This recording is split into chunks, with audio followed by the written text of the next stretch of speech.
प्यारे बच्चों, बाल महाभारत में अब तक हमने भीष्म, भीम, कर्ण, द्रोणाचार्य आदि के बारे में सुना। आज सुनेंगे लाख का घर। यह लाक्षागृह के नाम से भी जाना जाता है। लाक्षागृह एक ऐसा भवन था जिसे लाख से बनाया गया था। लाख एक प्रकार का मोम जैसा राल या रेजिन होता है, जिसे केरिया लाका नामक कीड़ा उत्पन्न करता है। इसकी खासियत होती है कि यह बहुत जल्दी आग पकड़ लेता है। अब तक की कहानी से यह बात तो समझ ही गए होंगे कि कौरव पांडवों से ईर्ष्या करते थे और इस ईर्ष्या के कारण कौरवों ने पांडवों को मारने की योजना बनाई, जिसके चलते लाख के घर का निर्माण हुआ। तो कहानी सुनते हैं लाख का घर। भीमसेन का शरीर बल और अर्जुन की युद्ध कुशलता देखकर दुर्योधन की जलन दिन पर दिन बढ़ती ही जा रही थी। वह ऐसे उपाय सोचने लगा कि जिससे पांडवों का नाश हो सके। इस कुमंत्रणा में उसका मामा शकुनी और कर्ण सलाहकार बने हुए थे। बूढ़े धृतराष्ट्र बुद्धिमान थे। अपने भतीजों से उनको स्नेह भी काफी था, परंतु अपने पुत्रों से उनका मोह भी अधिक था। दृढ़ निश्चय की उनमें कमी थी, पर वह किसी बात पर स्थिर नहीं रह सकते थे। अपने बेटे पर अंकुश रखने की शक्ति उनमें नहीं थी। इसी कारण यह जानते हुए भी कि दुर्योधन कुराह पर चल रहा है, उन्होंने उसका ही साथ दिया। इधर पांडवों की लोकप्रियता दिनों दिन बढ़ती जा रही थी। चौराहों और सभा समाजों में लोग कहते कि राजगद्दी पर बैठने के योग्य तो युधिष्ठिर ही हैं।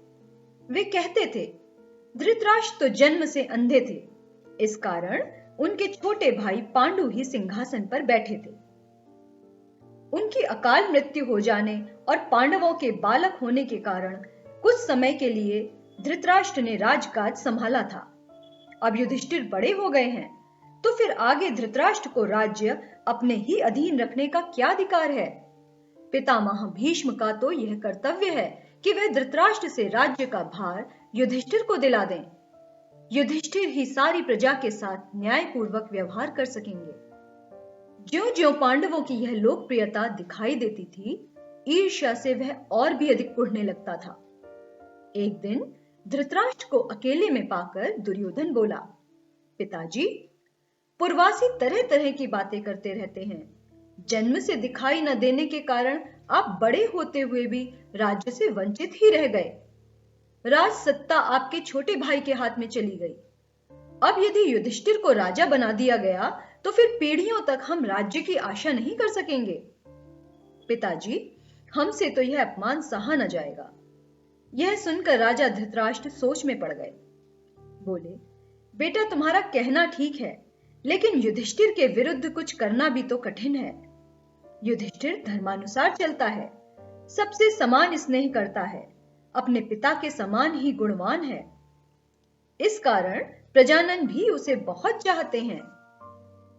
यह सुनकर दुर्योधन बोला, पिताजी, आपको और कुछ नहीं करना है, सिर्फ पांडवों को किसी न किसी बहाने वारणावत के मेले में भेज दीजिए।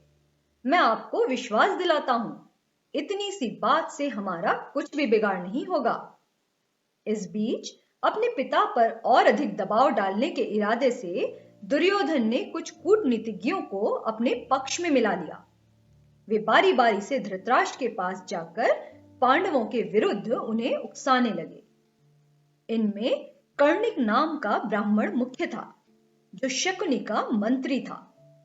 उसने धृतराष्ट्र को राजनीतिक चालों का भेद बताते हुए अनेक उदाहरणों और प्रमाणों से अपनी दलीलों की पुष्टि की। अंत में बोला, राजन, जो ऐश्वर्यवान है वही संसार में श्रेष्ठ माना जाता है। यह बात ठीक है कि पांडव आपके भतीजे हैं, परंतु वे बड़े शक्ति संपन्न भी हैं। इस कारण अभी से चौकन्ने हो जाइए। आप पांडु पुत्रों से अपनी रक्षा कर लीजिए, वरना पीछे पछताइएगा। कर्णिक की बातों पर धृतराष्ट्र विचार कर रहे थे कि दुर्योधन ने आकर कहा, पिताजी, आप अगर किसी तरह पांडवों को समझाकर वारणावत भेज दें तो नगर और राज्य पर हमारा शासन पक्का हो जाएगा। फिर पांडव बड़ी खुशी से लौट सकते हैं और हमें उनसे कोई खतरा नहीं रहेगा। शकुनी को पता था कि पांडवों के स्वर्गीय पिता प्रतिवर्ष वारणावत जाकर शिव महोत्सव में शामिल होकर प्रजा को दान देते हैं। उनके मरने के बाद वहां वर्षों से कोई नहीं गया था। वहां उनका महल खंडहर बन जाता है। ऐसे में वह एक योजना के तहत महल की मरम्मत के नाम पर उस महल को लाख का बनवा देता है। इस योजना को शकुनी दुर्योधन को बताता है और फिर दुर्योधन धृतराष्ट्र से पांडवों के वारणाव्रत भेजने की अनुमति मांगता है। दुर्योधन और उसके साथी धृतराष्ट्र को रात दिन इसी तरह पांडवों के विरुद्ध कुछ ना कुछ कहते सुनाते रहते और उन पर अपना दबाव डालते रहते थे। आखिर धृतराष्ट्र कमजोर पड़ गए और उनको लाचार होकर अपने बेटे की सलाह माननी पड़ी।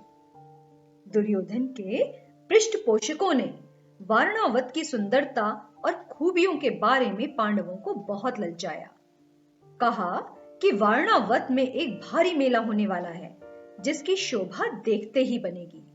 उनकी बातें सुन सुनकर खुद पांडवों को भी वारणाव्रत जाने की उत्सुकता हुई।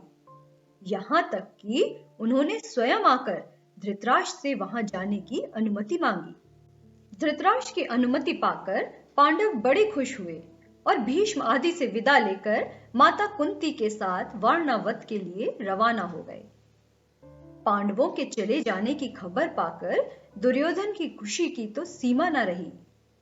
वह अपने दोनों साथियों कर्ण और शकुनी के साथ बैठकर पांडवों और कुंती का काम तमाम करने का उपाय सोचने लगा।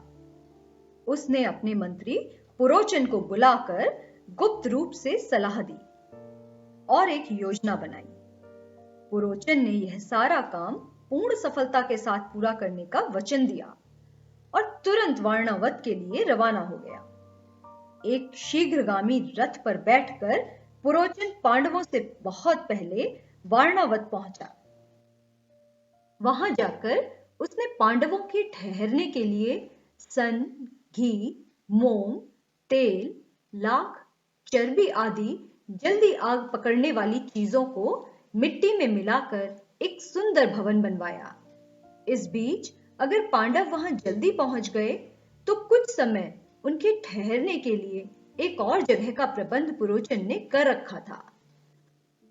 दुर्योधन की योजना यह थी कि कुछ दिनों तक पांडवों को लाख के भवन में आराम से रहने दिया जाए और जब वे पूर्ण रूप से निशंक हो जाएं, निशंक का मतलब हुआ निर्भय हो जाएं, तब रात में भवन में आग लगा दी जाए जिससे पांडव तो जलकर भस्म हो जाएं और कौरवों पर भी कोई दोष न लगा सके। तो बच्चों, ये थी कहानी लाख का घर। अगले भाग में सुनेंगे किस प्रकार से लाख के घर से पांडवों की रक्षा होती है।